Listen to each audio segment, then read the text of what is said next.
Pulau ini memang pulau misterius. Ada banyak sekali keanehan dan keajaiban yang muncul di pulau ini. Namanya Pulau Socotra.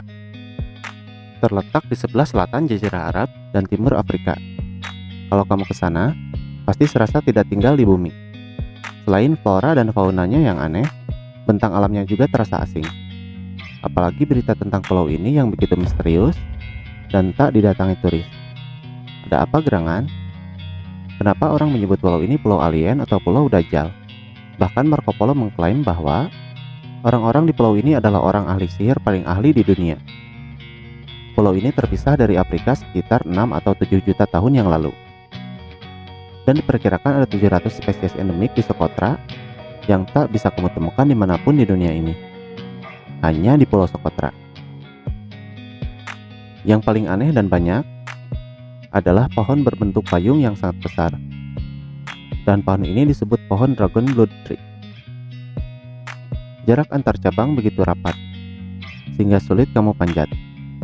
Getah pohon ini berwarna merah seperti darah. Selain dijadikan bahan ritual adat, getah pohon ini dipercaya bisa menyembuhkan segala jenis penyakit loh. Di samping Dragon Blood Tree, banyak tumbuhan lain yang tak kalah aneh. Kebanyakan batang pohon di sana berbatang pendek, tapi gendut seperti kaki gajah. Bentuk itu hasil dari adaptasi lingkungan Pulau Socotra yang sangat panas dan kering. Suhu rata-rata di sana mencapai 40 derajat Celcius. Makanya, tumbuhan-tumbuhan itu butuh menyimpan air di dalam batang gendutnya. Mirip seperti cara kerja punduk unta. Dragon Blood Tree ini sebenarnya pohon dengan ribuan manfaat. Bahkan, pada saat Mesir kuno, pohon ini digunakan sebagai bahan utama dalam proses pembuatan mumi sebagai balsam. Bahkan dulu, Islam dan Kristen sempat berburu pohon ini sebagai bagian dari ritual keagamaan. Pohon ini pernah berjaya di masanya melebihi emas. Meskipun terpencil, Socotra ternyata memiliki penduduk.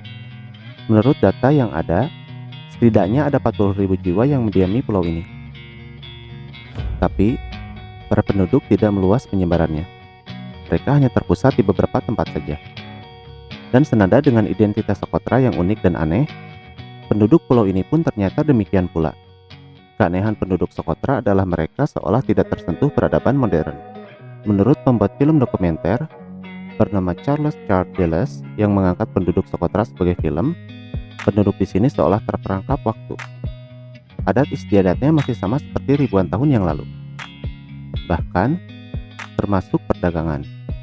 Mereka masih memakai sistem barter. Tapi, sepertinya pemandangan penduduk tak tersentuh ini bakal berubah perlahan. Ternyata pengaruh barat sedikit demi sedikit mengenyahkan identitas orang Socotra.